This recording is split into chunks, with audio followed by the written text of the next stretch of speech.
Buen día.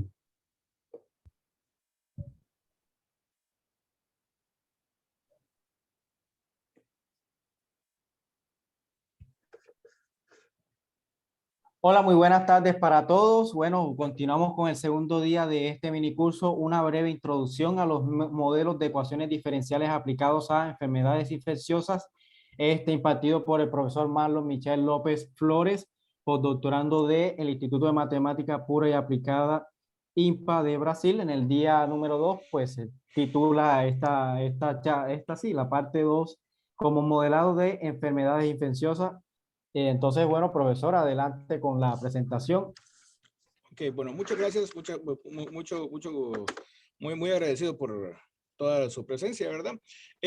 Voy a continuar con las cosas que vimos ayer. Pues ayer vimos un poco sobre modelado matemático de enfermedades infecciosas. Voy a hacer una revisión, pues, de lo último que de lo que fue visto ayer para poderlo poner en contexto con lo que vamos a avanzar hoy, ¿verdad? Pues ayer hablamos sobre sobre lo que era un modelo matemático. Entonces, bueno, un modelo matemático es una descripción idealizada de un sistema que se utiliza conceptos y lenguajes matemáticos, y obviamente, como habíamos mencionado ayer, lo que nos interesaba a nosotros en este caso es describir un sistema donde hay transmisión de una enfermedad infecciosa. Entonces, la cuestión, ¿qué quiere decir con transmisión? Bueno, como en este caso nos interesan las enfermedades infecciosas, lo que estamos tratando de entender es cómo es que eso se sucede en una población, cómo es que entra esa enfermedad en la población. Y entonces lo que tenemos es un conjunto de individuos un individuo o individuos que están con una enfermedad. Ellos entran en la población. Ellos no tienen ningún tipo de protección contra esa enfermedad, y ellos pues se tienen contacto con estas personas infecciosas, y a través de las formas de transmisión de la enfermedad, así ellos se contagian, y al final pues la transmisión se da dentro de la población, ¿verdad? Entonces, pues esencialmente lo que hace un modelo epidemiológico es utilizar una descripción microscópica. O sea, tomamos el papel de un individuo que está con la enfermedad o infeccioso y tratamos de predecir el comportamiento macroscópico, o sea, cómo es que se va a propagar toda esta enfermedad a través de la población. O sea, nuestro objetivo es simplemente entender. O sea, queremos entender ¿para qué? Pues para poder tomar decisiones de cómo evitar que esa propagación se dé. Y bueno, en este caso, pues, como había mencionado, el interés principal de los modelos es predecir y ayudarnos a entender el proceso de transmisión, ¿verdad? Y esta información, pues, nos va a sugerir estrategias de control sobre la transmisión de esta enfermedad, ¿verdad? Esto va a quedar más claro mañana cuando se haga el análisis ya de los modelos que voy a presentar mañana, y eso será más claro en el hecho de poder ver cómo las acciones de la población hacen todo una diferencia, pues. Pues bueno, ahora, los modelos, normalmente, pues en este caso, lo que nos interesa es identificar comportamientos que no son claros de datos experimentales, ¿verdad? O sea, tenemos un conjunto de datos, podemos hacer gráficos y ver todas las cosas, y podemos tener ideas de lo que está sucediendo. Con la única situación que el modelo en sí nos puede dar ideas más claras de lo que sucedería en un futuro, dependiendo de los datos que tenemos, porque estamos estableciendo ya relaciones específicas que son las que nos van a ayudar a entender este tipo de situaciones, ¿verdad? En este caso, pues tenemos, como siempre se está mencionando en medio del proceso, de que los datos no son reproducibles o que no tenemos acceso a los datos. Y es por el mismo hecho de que, recordando que un modelo no es una fórmula mágica, el modelo es una expresión que se adapta a los datos que están ahí para tratar de entender y tratar de deducir un comportamiento futuro. Y entonces la idea es tratar de entender este tipo de cosas, pero esto no necesitamos basarnos en los datos que tenemos disponibles, ¿verdad? Y obviamente, pues este conjunto de datos es limitado y está sujeto a errores de medición. Ya es claro que en medio de una epidemia no vamos a tener todo el acceso a enviar personas a preguntar si las personas tienen la enfermedad. Probablemente ni siquiera se dan cuenta, y obviamente que eso es una limitación, y vamos a tener estos ciertos errores, ¿verdad? Y bueno, Los modelos matemáticos, y si los juntamos también tenemos los modelos y los juntamos con simulaciones computacionales, pues estas dos nos van a dar, son unas herramientas muy importantes que nos van a dar una información más rica de lo que podemos hacer. Podemos construir y probar teorías, o sea, tenemos información, la tratamos de entender la información, pero queremos hacer variaciones en los datos para ver qué es lo que sucede si hacemos ciertos cambios. Esos cambios obviamente son los cambios que pueden ayudarnos a parar el contagio de la enfermedad en la población, ¿verdad? Y esto pues haciendo simulaciones, esto nos ayuda bastante. Pues podemos hacer conjeturas, podemos conjeturar si cuántas personas voy a necesitar, ¿cómo se llama? Vacunar para poder para poder evitar de que la enfermedad se pueda eh, pasar más a más personas, ¿verdad? Y podemos responder ciertas preguntas específicas dependiendo de lo que nos interese a nosotros. Cuántas personas se van a recuperar, cuántas personas necesitamos, cuántas camas en un hospital podemos necesitar y ciertas cosas que son muy necesarias en un momento real de una epidemia, ¿verdad? Pues otra cosa que podemos hacer es determinar la sensibilidad de los valores, ¿verdad? O sea, ¿qué sucede si aumentan, por ejemplo, los casos de personas enfermas? Y esto, ¿cómo va a verse afectado en los resultados que tenemos, ¿verdad? Y obviamente que también tenemos la otra parte que podemos estimar los parámetros que vamos a necesitar de los datos. ¿Por qué? Porque muchas veces puede ser más importante tener un dato específico que tener otros datos que están a la mano. Entonces, eso pues obviamente solo se va a ir viendo a medida que vamos haciendo las pruebas, ¿verdad? Y bueno, en este curso no vamos a tomar simulaciones computacionales, eso está fuera de lo que yo voy a presentar, pero sí les dejo eso pues para que quede la idea de que se pueden hacer este tipo de cosas. Y bueno, ¿qué es lo que los modelos no pueden hacer? Bueno, todo modelo en este caso pues tiene sus limitaciones. ¿Por qué tiene sus limitaciones? Porque no es posible construir un modelo exactamente que nos dé toda la información. O sea, completamente exacto es una cosa muy irrealista. Tratar de obtener, como quien dice, el modelo óptimo no nos sirve de nada porque en este caso estamos simulando cosas que no tenemos ningún tipo de control. Y si fuera un proceso de manufactura, obviamente que sería algo que se podría buscar, pero en este caso no tenemos ningún tipo de control sobre la transferencia de la enfermedad en medio de una población, ¿verdad? Y entonces, lo que podemos esperar en este caso es que los modelos nos den aproximaciones confiables de los valores de las variables estudiadas. Por ejemplo, los modelos probablemente nos pueden más o menos estimar si va a haber una cantidad grande de personas enfermas que van a necesitar ciertos cuidados y eso nos puede ayudar a prepararnos mejor en términos de lugares, o sea, de los hospitales, del sistema de salud para poder obtener y tener acceso a ese tipo de información y poder prepararnos para esa eventualidad, ¿verdad? Ahora, ¿cuándo es que consideramos que un modelo es bueno? Bueno, este modelo pues primero tiene que adaptarse a su propósito. Tenemos que buscar que el modelo pues nos dé información, la mejor información posible, pero que no sea tan complicado como para no poderlo analizar. O sea, debemos de tener toda la información necesaria. Él debe de ser simple para poderse resolver y obviamente que la información que nos dé es una información que realmente nos sirva de algo.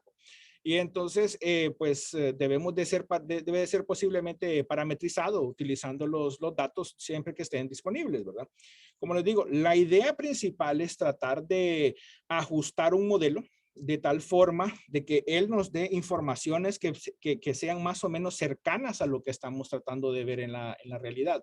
Porque si, por ejemplo, el modelo me dice, vamos a necesitar 1000 camas, por ejemplo, de personas que se van a enfermar y de repente en la práctica yo tengo 3000 enfermos, obviamente que hay algo que no está funcionando bien. Entonces, hay que tener informaciones y hay que tener cuidado siempre cuando se utilicen ese tipo de datos, ¿verdad? Y bueno, en este caso, pues ayer mencionamos que íbamos a utilizar los modelos compartimentales, ¿verdad? Un modelo compartimental es un modelo que simula la interacción de los individuos en diferentes compartimentos de una población. ¿Qué sería un compartimento? Antes de avanzar, pues sería separar la población en grupos que son de mi interés. En este caso, pues puedo asumir de que estos grupos o estos compartimentos pueden interactuar entre sí. Entonces, por ejemplo, lo que vamos a ver acá va a ser personas infectadas con las personas que están saludables, con las personas que ya se salieron de la enfermedad y se recuperaron, y ellos obviamente pues tienen algún tipo de interacción y vamos a ver cómo este tipo de interacción nos da información. Pues la interacción serían las tasas de flujo, ¿verdad? Que va a haber entre los compartimentos, ¿verdad? Y estos serían los parámetros de nuestro modelo, que eso lo vamos a ver con los modelos ya establecidos. Ahora, si tomamos este ejemplo de un modelo compartimental, este es un ejemplo bien complejo, pero a la vez simple, o sea, complejo en términos matemáticos, simple en forma intuitiva de poderlo entender, ¿verdad? Y lo que vemos acá es, pues, tenemos estos que están aquí en color verde, que son las personas que son susceptibles. Tenemos los que están en que está el siguiente, que están con E, que son los expuestos. Los infectados, o sea, los expuestos son los que se expusieron a la enfermedad. Los infectados son los que desarrollaron la enfermedad, ¿verdad? Y tenemos en este que está acá en Q, los que están en cuarentena. Ponemos en H los hospitalizados. Los que están en R serían los removidos, las personas que salieron del sistema. Y pues tenemos personas en casa de cuidado en caso de que estén en un lugar donde no existe un hospital a la mano, y los fallecidos por la enfermedad. Ahora, ¿cómo vamos a interpretar este modelo? Pues bueno, empezamos con los susceptibles. Los susceptibles son personas que no tienen ningún tipo de protección contra la enfermedad, ¿verdad? Entonces, estas personas obviamente entran en contacto con la enfermedad, ya sea por una persona o por contacto, en este caso, pues ellas se vuelven expuestos y están en el periodo de incubación, ¿verdad? O sea, la enfermedad está dentro de ellos. Probablemente ellos no se sienten todavía mal, pero obviamente que la enfermedad está avanzando, ¿verdad? Llega un punto en que ellos ya se sienten infectados, o sea, ya son visiblemente infectados, y ellos puede suceder varias cosas, que aquí es una parte bien interesante. Primero, podría suceder de que ellos se recuperen sin necesidad de ningún tipo de cuarentena. Y ellos, si se ve esta flecha de acá, quiere decir de que ellos pueden perder la inmunidad. Entonces, ese sería el grupo de personas que pierden inmunidad. Ahora, ¿qué podría suceder? Podría suceder que la persona se ponga en cuarentena, o sea por el propio, porque la persona decidió entrar en cuarentena o que alguien la mandó a estar en cuarentena, ¿verdad? Y esta persona en cuarentena pues se recupera y sale del sistema. O sea, no tiene ningún tipo de reincidencia dentro del propio sistema. O podríamos tener el caso de que tenemos la persona infectada, entra en cuarentena, pero en esa cuarentena empieza a sentirse mal y obviamente necesita cuidados, va para un hospital y sale y termina recuperándose de una forma más o menos pues mejor de lo que podría haber estado si se hubiera quedado en la casa, ¿verdad? Luego venimos el caso en el que tenemos una cuarentena, que la persona está en cuarentena, se va para el hospital y fallece, o está en el interior, en algún lugar donde no tiene acceso a un hospital, y esto pues va para la casa de reposo y luego fallece. Ahora, esto en sí es la idea de lo que hace un modelo compartimental. Ahora, las ecuaciones resultantes de ese sistema son todas estas, que ya es un poco más complejo, ¿verdad? Si vemos aquí abajo, esto que yo les acabo de presentar es un trabajo hecho específicamente sobre el COVID. O sea, este modelo que está acá, en esencia, es uno de los tantos modelos que pueden utilizarse para tratar de entender cómo la pandemia del COVID se está desarrollando, ¿verdad? Obviamente que son trabajos que son mucho más complejos que lo que les voy a mostrar por acá, pero igual me parece interesante pues que ustedes vean que los métodos que les estoy mostrando tienen uso actual. No es un modelo que sirve como libro de texto en los textos y no se utiliza más, o sea, que tiene una utilidad real en este momento, pues. Y bueno, ¿cuál es la ventaja de tener este tipo de modelos? Pues bueno, estos modelos tienen una ventaja bien interesante, que es la parte que han tenido un estudio muy grande. Hace mucho tiempo se ha estado estudiando, ya aproximadamente 350 años, porque las ecuaciones diferenciales vienen hace mucho tiempo siendo estudiadas, y existe mucha teoría que se le puede aplicar a este tipo de modelos, ¿verdad? Bueno, entonces tenemos también una gran variedad de métodos numéricos que sería la parte computacional, ¿verdad? Podemos resolverlo de forma aproximada, podemos hacer simulaciones y esto obviamente pues nos va a ayudar a pronosticar cómo la epidemia, cómo la evolución de la epidemia se está dando, ¿verdad? Entonces eso pues obviamente tenemos herramientas grandes que nos pueden ayudar a entender la situación de una forma más rápida y mejor, ¿verdad? Y bueno, pues bueno, las desventajas, la cuestión de los datos, pues eso es una cuestión que obviamente no nos vamos a poder quitar, ¿verdad? Porque lo que queremos para que las simulaciones sean adecuadas, necesitamos que esos datos sean confiables, ¿verdad? Y eso pues no todo el tiempo lo tenemos. Y entonces eso, pues eso sería una cuestión que nos va a ir siempre limitando a que nuestros modelos sean los más apropiados, ¿verdad? Y bueno, entonces ahora vamos a ver un poco de los modelos epidemiológicos básicos. Ahora, primero, los primeros modelos que realmente eran considerados ya modernos de este tipo se fueron dando ya a principios del siglo pasado, ¿verdad? En 1916, 1917, empezaron a aparecer trabajos en los que ya se utilizan de forma más moderna, más próxima a la moderna, los modelos compartimentales, ¿verdad? Y ya se utiliza, pues, estos dos investigadores hicieron 3 artículos en los que se desarrollan teorías en las que se pueden utilizar, perdón, técnicas parecidas a la que estamos utilizando, ¿verdad? Y existen, claro está, antes de eso muchos trabajos. Los trabajos empezaron para los primeros modelos, empezaron allá por los 1700. Entonces eso pues da una idea de la necesidad y el interés de haber trabajado en esta área y obviamente que se llegó a estos trabajos con mucho esfuerzo, pues. Luego tenemos el trabajo de Cormac McKendrick, que serían los precursores de lo que utilizamos ahora como el modelo básico, fundamental que utilizamos en la epidemiología, ¿verdad? Y este modelo obviamente es el que se utiliza y se sigue utilizando para caracterizar una epidemia general típica, ¿verdad? O sea, sabemos más o menos cómo es que se va a desarrollar y este modelo nos da una idea. Y luego tenemos este otro en el que fue introducido la parte estocástica en las epidemias. Y eso pues obviamente que nos da mucha información y eso a la larga pues nos enriquece pues nuestra perspectiva de cómo considerar este tipo de problemas, ¿verdad? Y bueno, hablando sobre el modelo fundamental, que sería nuestro modelo SIR, ya voy a explicar qué es modelo SIR. Este trabajo fue presentado en 1927. Este modelo pues representa a la población en 3 compartimentos, ¿verdad? Este modelo habla de los susceptibles, infecciosos y recuperados. Por eso es modelo SIR, susceptibles, infecciosos y recuperados, ¿verdad? El trabajo fue presentado en un comunicado especial, ¿verdad? Porque obviamente se llegó a obtener una ecuación o una expresión que representaba en esencia lo que estaba sucediendo en una epidemia. Entonces, lo interesante de los autores, pues que primero los señores eran un médico y un químico. Entonces, estos pues se sentaron, vieron el señor que tenía la experiencia, que era el químico, en cuestiones de epidemias, o sea, tenía experiencia en malaria, en disentería y rabia, y el otro señor era un químico, lograron establecer relaciones entre los datos. Viendo los datos, ellos lograron entender cómo era que se estaba transmitiendo la enfermedad y lograron a la larga encontrar un sistema de ecuaciones que fueron los que se mantienen hasta hoy.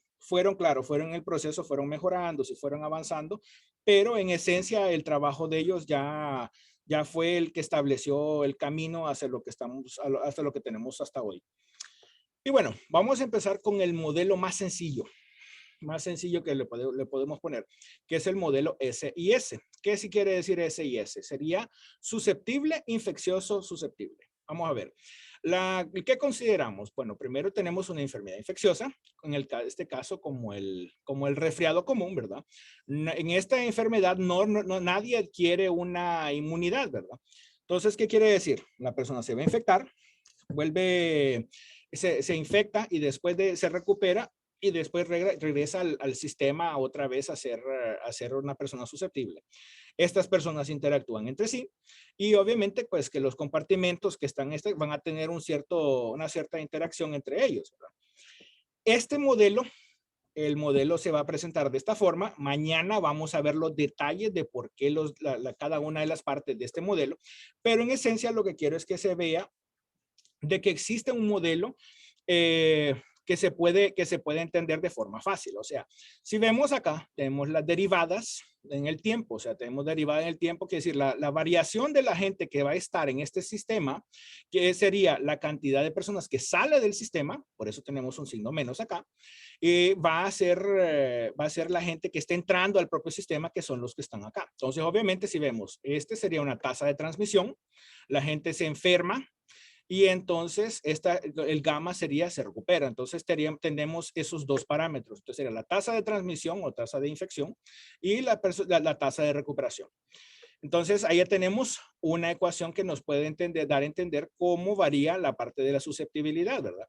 Ahora, la parte de los infecciosos, ¿cómo va a ser? Entran personas, o sea, hasta el signo positivo, y están saliendo personas, tenemos negativo. Y entonces, obviamente que eso, pues, es una forma bien fácil de entender cómo el sistema funciona. Después, mañana vamos a ver por qué ese producto, S por I. Pero bueno, en forma compacta, nosotros tenemos que el modelo puede ser escrito de esta forma. Tenemos un sistema de ecuaciones diferenciales de dos ecuaciones diferenciales, ¿verdad? Y bueno, ¿qué información nos da este modelo? Bueno, el modelo nos puede decir la tasa si se conocen los valores, ¿verdad? En un tiempo específico, conocemos la tasa de variación en ese tiempo. O sea, podemos conocer los valores que se van a encontrar de los betas y los gamas utilizando ese tipo de información, ¿verdad? Ahora, ¿qué es lo que no nos dice este modelo? No nos dice si va a haber una oscilación en la cantidad de enfermos, porque obviamente el modelo es bien simple. No nos va a decir tampoco la cantidad de casos, que será constante, no sabemos eso. Y tampoco no sabemos si la enfermedad se va a extinguir. Entonces, claro, el modelo es bien simple y en este caso, por ser tener esa simplicidad, obviamente que no nos va a dar tanta información como la podríamos recibir de otros modelos. Y bueno, acá podemos ver de que tenemos el R0 según este modelo calculado de esta forma. Mañana veremos cómo es que este valor sale. Y para recordar, tenemos que el R0 del COVID es entre 2 y 3. ¿Por qué trato de hacer este recuerdo? Pues vamos a ir viendo que en el proceso vamos a hacer cálculos donde vamos a llamar al R0 igual a 3 por conveniencia. Y eso pues nos va a ayudar a nosotros a interpretar cómo sería la evolución en este caso, pues utilizando estos modelos, cómo se interpretaría el caso del modelo utilizándolo para el COVID. Obviamente este modelo no es el mejor, porque en este modelo no se consideran otras cosas, pero nos da una idea así bien cercana a lo que podríamos esperar en caso de que no hubiera ningún tipo de controles, o sea, no hubiera ningún tipo de restricciones y obviamente que eso no es lo que está sucediendo en este momento. Y bueno, ahora pasamos al modelo SIR, que sería nuestro modelo fundamental. Pues bueno, en este caso consideramos una enfermedad que es infecciosa, de la cual las personas se recuperan y luego tienen una inmunidad completa. No es si todo el tiempo de que vamos a tener una enfermedad de este tipo. Y si como lo mencionamos ayer, nosotros hablamos sobre el R0 y enfatizamos de que el R0 dependía de la enfermedad. En este caso utilizamos este tipo de hipótesis para este modelo para que sea claro cómo es que vamos a irnos desarrollando. Después de unos slides más adelante, yo les voy a mostrar cómo se modelaría en el caso de que la inmunidad se perdiera. Pues bueno, ahora en este caso, pues se mantiene la inmunidad, es una inmunidad permanente, ¿verdad?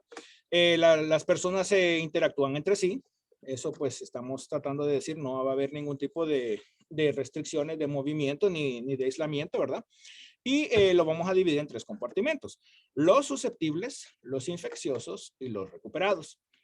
Ahora, esto pues tenemos las mismas tasas, o sea, tenemos gente que está saliendo del grupo de los susceptibles con aquella tasa beta que habíamos dicho, por eso está el signo negativo acá. Entran al sistema de los infecciosos, entonces ya entran como positivo, salen de acá, entran en negativo y entran a los de los recuperados. Y ahí para este modelo tenemos el R0, que también pues será deducido en algún momento. Y ese R0 de ese modelo nos da la idea de cómo vamos a tratar de controlar, porque en este caso estamos suponiendo que las personas están recuperadas y tienen inmunidad permanente, y ese R0, como lo vamos a ver mañana, nos va a dar a nosotros la idea de cómo es que se alcanza la inmunidad de rebaño, viéndola desde el punto de vista de un modelo matemático. Entonces eso pues obviamente va a ser muy útil y va a ser muy interesante, porque en cierta forma eso es lo que nos daría a nosotros la idea de por qué necesitamos hacer las vacunaciones, por qué necesitamos hacer los aislamientos, y obviamente que esto nos va a dar más información rica para poder tomar decisiones, ¿verdad? Obviamente que esto es solo con este modelo. En otro modelo que yo les voy a presentar después, que eso va a ser el viernes, voy a hablar sobre el modelo que nosotros planteamos aquí con el grupo en el que trabajamos aquí en el INPA, y que es un modelo específico para el COVID. Es un modelo relativamente simple, pero el R0 es muy diferente a este que está acá. Y bueno, ¿qué vamos a suponer ahora de que la enfermedad es fatal? ¿Qué sucede? Bueno, tenemos los mismos compartimentos, nada más que el compartimento anterior, que era este de los recuperados, él lo dividimos en dos: los inmunizados, que sean los recuperados, pero están los otros que fallecieron, ¿verdad? Entonces tenemos las tasas en las que la persona infecciosa se vuelve inmunizado y la persona se vuelve, pues fallece, ¿verdad? Y entonces, ¿qué sucede? Ahora tendríamos un sistema de 4 ecuaciones diferenciales, ¿verdad? Ahora, en este caso, obviamente el beta se mantiene igual porque no ha cambiado nada, y tenemos el sistema, pero lo podemos simplificar un poco utilizando una nueva variable, que eso es más un truco matemático en cierta forma. Lo podemos poner y caemos en el mismo sistema SIR habitual que teníamos. ¿Qué es lo que esto me da? Esto me da un sistema SIR habitual, pero esto lo que me dice es que puedo crear una familia de sistemas SR, o sea, existe una familia de modelos, los cuales yo puedo analizar utilizando el mismo tipo de técnica que estoy pensando acá o sea, que la que vamos a ver después, ¿verdad? Y este compartimento nuevo ahora se va a llamar removido, o sea, ya sea que sea recuperado o se haya fallecido del sistema, entonces igual ya lo podemos considerar como que incluye esas dos personas. Ahora, este modelo pues se utiliza para cuando comienza una epidemia de una enfermedad nueva. En el caso del COVID, obviamente no teníamos información, podíamos utilizar este modelo. Este modelo nos daba la información suficiente más o menos pues para poder tomar una decisión de qué es lo que estaba sucediendo. Obviamente que en el proceso fuimos adquiriendo más información sobre la enfermedad y ya logramos ver de que esta enfermedad pues tenía ciertas características interesantes y fuera de lo común, que son las personas asintomáticas, que a pesar de que ellas tenían la enfermedad, ellas eran portadoras de la enfermedad y lo podían pasar a los otros. Y eso obviamente que fue una cosa que no estaba considerado en el principio, ¿verdad? Pues bueno, en este caso, este modelo, no nos toma a largo plazo la pérdida eventual de la inmunidad. En el siguiente modelo yo le voy a mostrar cómo es que se introduce esa pérdida de inmunidad.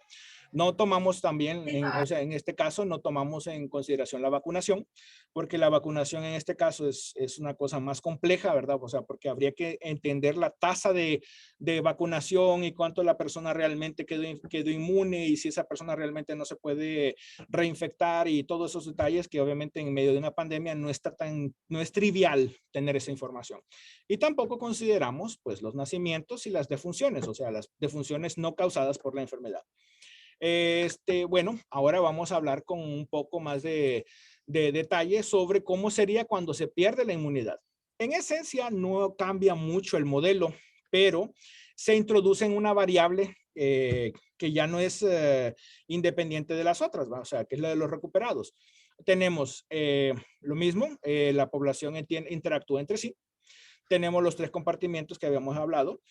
Y ahora el sistema de ecuaciones con el que contamos, pues ya introduce este R y este R ya depende del valor de ellos aquí, ¿verdad? Ese análisis yo no lo voy a hacer porque requiere un poco de matemática, más matemática de lo que vamos a tener tiempo de cubrir. Pero si ustedes ven, pues obviamente que tenemos un modelo que es parecido al anterior, con algunos detalles que vamos a tener que dejar para otro momento por la cuestión del tiempo para poder hacer esos análisis. Pero en esencia vemos que el R0 continúa siendo el mismo. Y ahora, esto pues sería todo lo que yo les tenía que presentar. Nada más que una parte que yo quería enfatizar sobre este tipo de modelos es el hecho de que tenemos usos bien importantes en cuanto comienza la cuestión de la enfermedad. O sea, la nueva enfermedad empieza. eh, Nosotros no tenemos idea, no tenemos ningún tipo no sabemos qué hacer. ¿Y qué es lo que sucede? Sucede el hecho de que cuando caemos en esta situación, tratamos de utilizar la información que se nos venga a la mano. O sea, no tenemos ningún tipo de análisis, no tenemos ningún tipo de información extra. Lo que más tenemos es un modelo que nos da y nos ayuda a algún tipo de información. A medida que va avanzando la epidemia, estos modelos cambian. Y entonces ahí es donde podemos considerar este tipo de modelos en los que empiezan a haber fallecimientos, ¿verdad? Igual podemos aumentarle valores a esta parte de los infecciosos, podríamos decirlo aquí en este caso, podríamos separar estos infecciosos como infecciosos asintomáticos y los sintomáticos, las personas que tienen aquí, y eso obviamente va a generar una cantidad de variaciones en los modelos. Nada más que en este modelo particular se pierde información porque no existen otros estados intermedios. Por ejemplo, en este caso de los susceptibles están los expuestos que todavía no están enfermos, ¿verdad? Entonces puede suceder que necesitamos hacer un análisis más detallado en esto, y esto obviamente que resulta ser más complicado y no es una cosa tan trivial simplemente de decir, bueno, le aumentamos y aumentamos el número de ecuaciones, sino que las soluciones ya comienzan a ser más complicadas. Ya necesitamos tener más análisis y muchas veces el propio modelo es tan complicado de que no tenemos una forma tan sencilla de analizar los detalles, ¿verdad? Y esto pues obviamente es una de las cosas que cuando se escuchan hablar de modelos epidemiológicos, las personas normalmente esperan de que el modelo sea esencialmente la varita mágica que nos va a dar toda la información y que nos va a ayudar. Y en esencia es una cuestión bien limitada porque los modelos en esencia lo que nos dan es ideas de cómo hacer este tipo de cosas.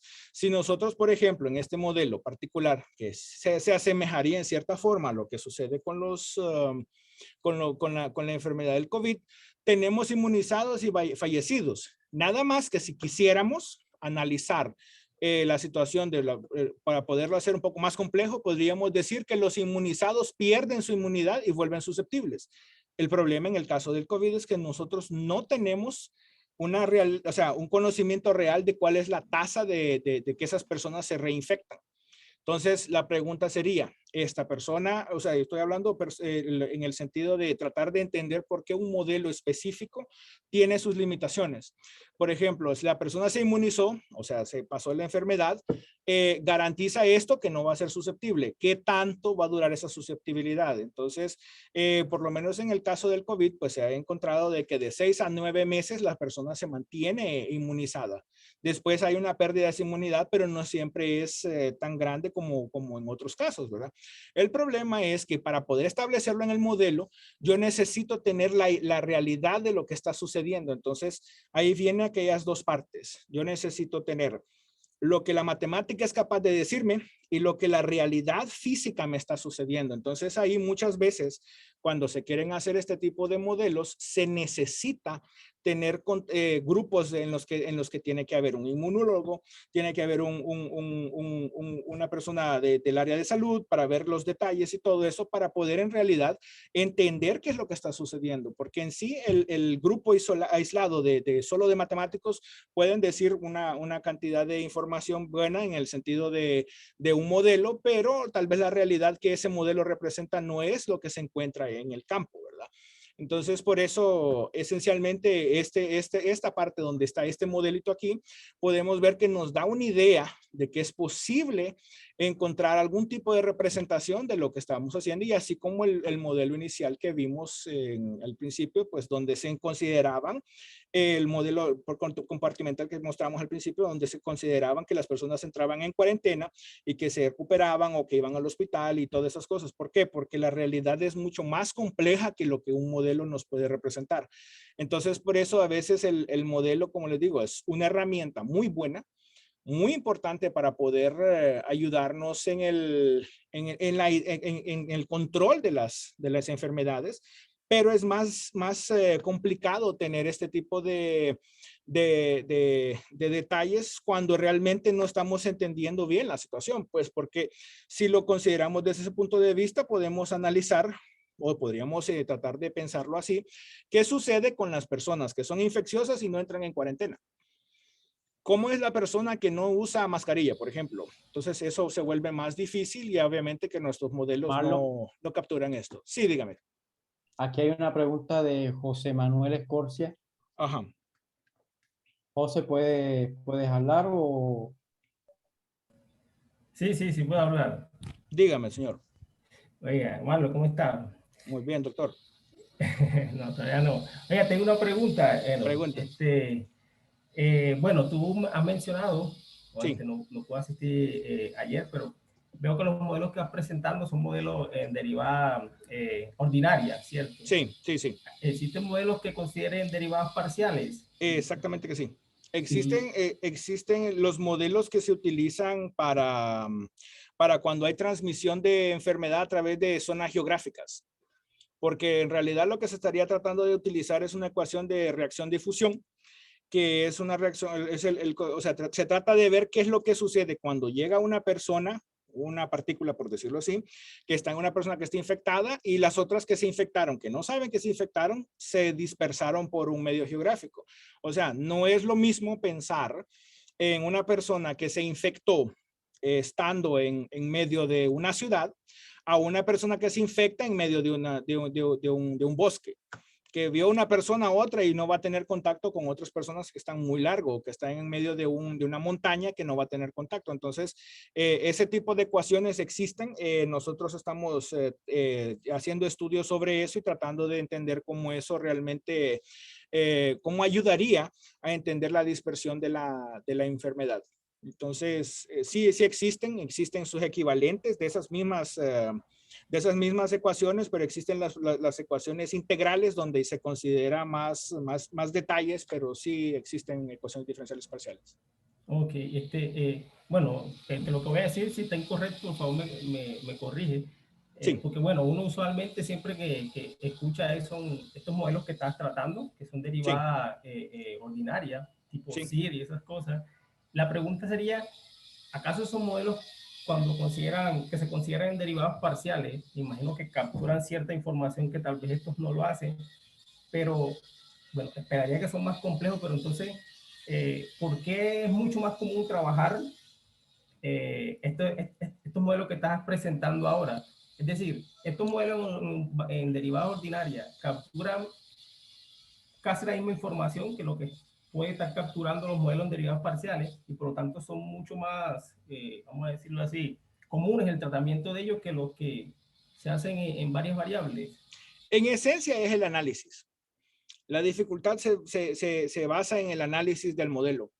Porque, o sea, para poder hacer un análisis de un modelo y obtener soluciones o obtener información relevante, necesitamos algo con la que podamos trabajar de forma rápida, pues. Entonces, el gran problema está en que como no tenemos siempre todas las herramientas para hacer análisis de situaciones más complejas, obviamente que el análisis puede demorar más tiempo.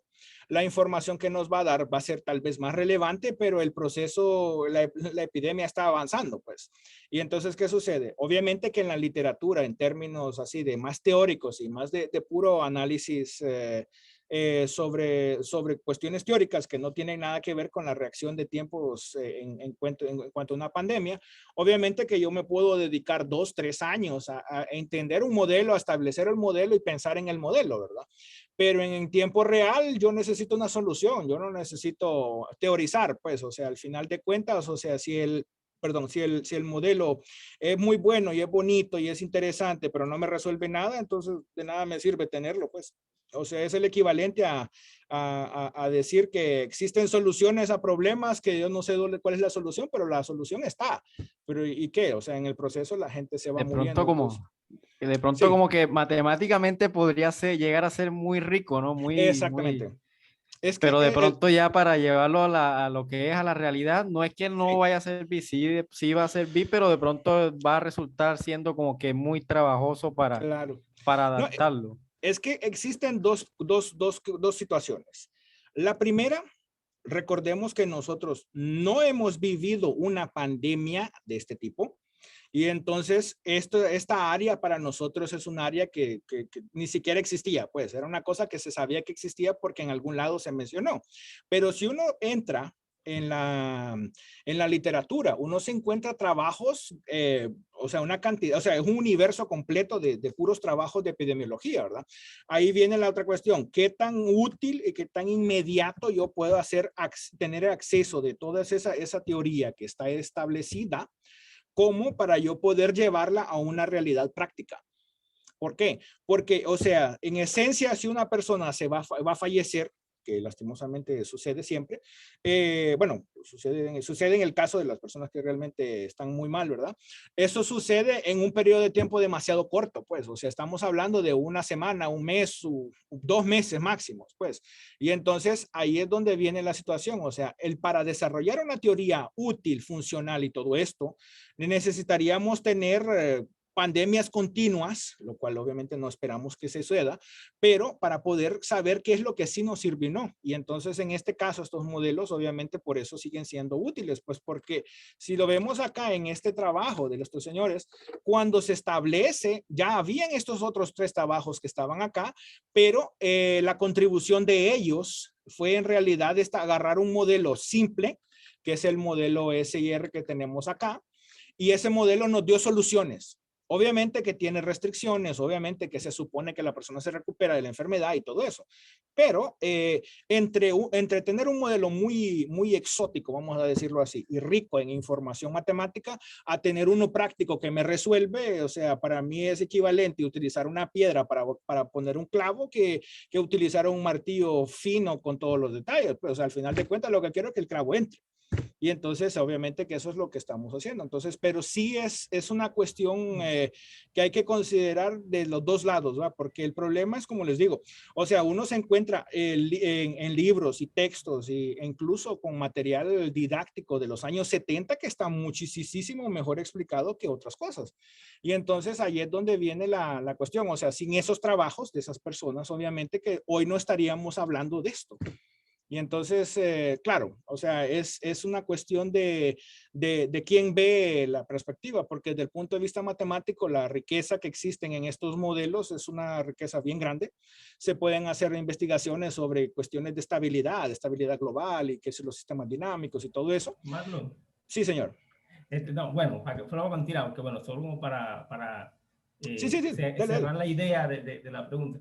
Bueno, Sí, también mencionaste obviamente que también existían modelos que incluyen una parte aleatoria, una parte estocástica. Pero sí, bueno, sí, por los argumentos que me acabas de dar, que sí, quedó claro para mí, yo creo que entonces podríamos decir entonces que el modelo entre más realista, ya sea que incluya parte exacto, estocástica o parte de ecuaciones diferenciales parciales, no exacto, necesariamente el que se hace, el que se usa para este exacto. tipo de cosas. Es lo que quieres decir. Exactamente. O sea, como es que ahí viene la cuestión vienen dos cosas.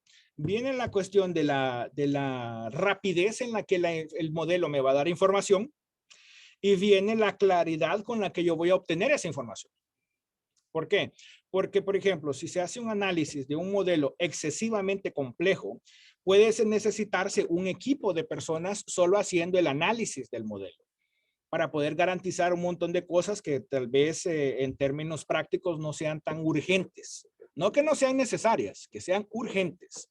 Entonces ahí es donde viene la cuestión. Entonces viene la cuestión de costo-beneficio. ¿Cuánto me va a costar resolver el problema y cuánto me va a ayudar a resolver, me va a ayudar a dar una información útil? Entonces, por eso, esa es una parte bien complicada, pues, porque quien es matemático puro y que quiere estudiar esto y hace toda esa parte, va a venir y va a decir que eso es importantísimo. Pero el médico que está en el campo viendo a las personas enfermas dice, a mí qué me importa que usted me venga a dar una solución bonita si no me resuelve, pues. ¿Cierto?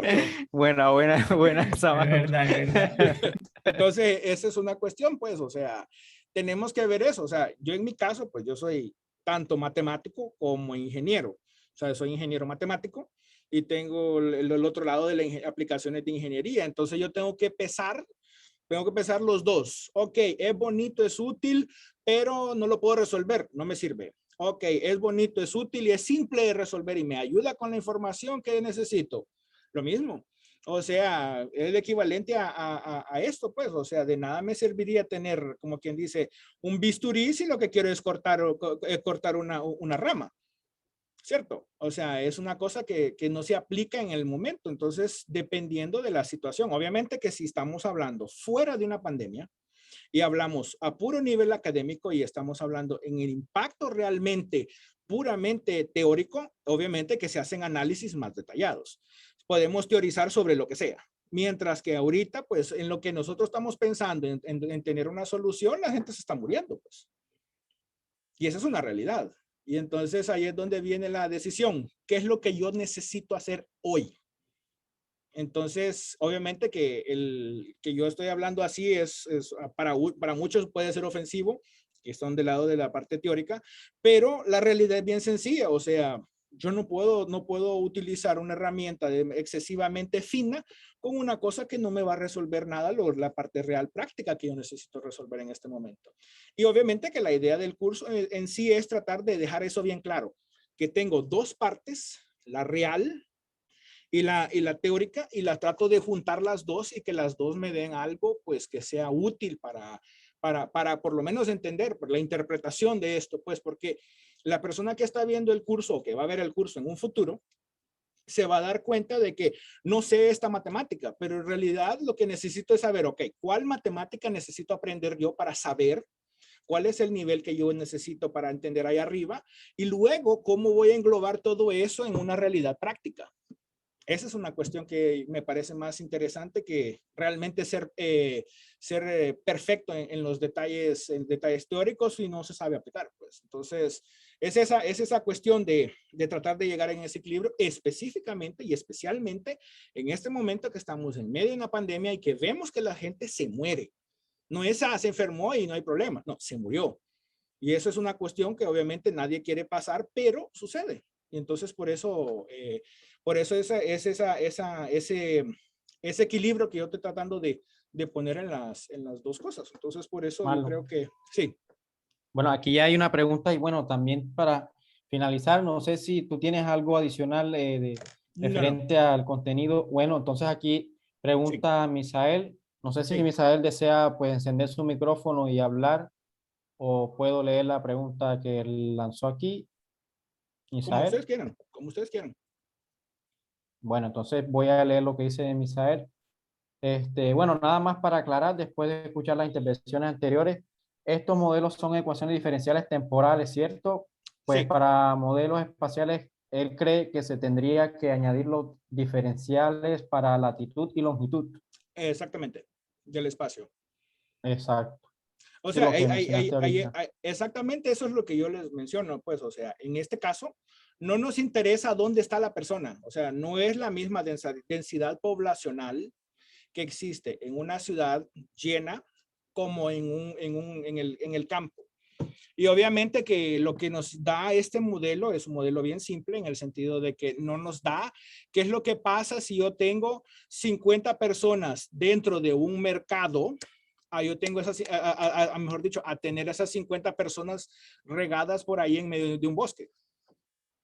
Entonces, claro, ahí es una cuestión que obviamente nosotros no lo estamos considerando y ciertamente lo que él plantea es correcto. Necesitamos saber cómo se dislocarían los diferenciales en el espacio para ver cómo sería. Entonces, obviamente que, claro, hay más detalles que están ahí que se necesitan incorporar y que no están, obviamente, en este modelo, porque si se fijan, lo que nos interesó aquí es separar la población en grupos, solo eso. No dijimos, los que viven en la ciudad tienen esto, los que viven en el interior viven esto. No, dijimos, solo en grupos. Y entonces, obvio, que aquí se espera, se supone de que la gente se va a tener contacto. Entonces, que no es el caso siempre, pues si yo me voy a aislar a una montaña y no tengo ningún vecino, obviamente que no me voy a contactar con nadie, ¿verdad? Que esa sería la situación más realista. Igual podemos analizar el caso de qué sucede si existe un éxodo masivo, que fue una de las cosas que sucedió en la India, que fue una de las cosas que dio problema cuando la gente dijeron, bueno, vamos a cerrar todo y se me van todos para su casa. O sea, fueron 10 millones de personas, 10 millones de personas caminando hasta sus casas. ¿Cuánta de esa gente no enfermó a otras personas en el trayecto? Entonces, claro, como les digo, o sea, está bien colocada la pregunta de él, porque realmente, o sea, el modelo necesita tener esas informaciones para considerar la parte geográfica. Marlon, y otra pregunta de Héctor MC. ¿Cambian algunos valores de los parámetros en función de la proporción de inmunizados? Habría que considerar primero la cantidad de... Eso lo voy a explicar mañana. En el caso, eso lo voy a explicar mañana con más detalle. Pero en esencia aumenta la cantidad de inmunizados, decae la cantidad de personas que se pueden enfermar, y ahí es cuando se alcanza lo que se llama el pico de la ola. O sea, se levanta, se sube y baja. Ahí es donde viene, en el momento en que los inmunizados o las personas que se recuperaron no se vuelven a infectar, automáticamente llega un punto en que ya no hay más que se puede enfermar y ya baja. Entonces los parámetros en esencia van a cambiar, obviamente que si yo analizo después de haber sucedido eso. Entonces, sí, pero hay que hacer un análisis un poco más detallado. Bueno, muchísimas gracias, Marlon. Bueno, ya podemos parar por aquí. Mañana continuaremos con el minicurso, el tercer día del minicurso. Bueno, los esperamos mañana todos. Esperemos que sigan disfrutando de este minicurso el día de mañana. Te agradecemos a todos los asistentes y a profesor Marlos por impartir el minicurso el día de hoy. Un abrazo para todos y nos vemos mañana. Bueno, muchísimas gracias entonces.